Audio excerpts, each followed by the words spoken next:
हाम्रो आमाले पकौडा बेच्न लाने रे टिप्दैछ कति रुपियाँ आउँछ अब आमा कति आउँछ कति आउँछ 50-60 रुपियाँ आउँछ 50-60 हजार आउँछ मैले टिपेर साथी गर्दैन पर्यो के मान्छेले धेरै यो पाकेको खाँदैन थाहा छ तपाईँलाई धेरै पाकेको मिठो नै हुँदैन ठिक्कको मिठो हुन्छ कि यिनीहरू त भइहाल्छ नि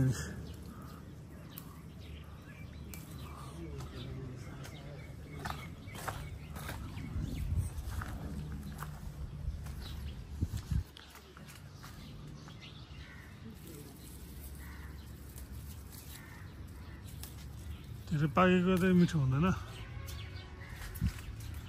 यतिको चाहिँ मजाले खान्छ मान्छेले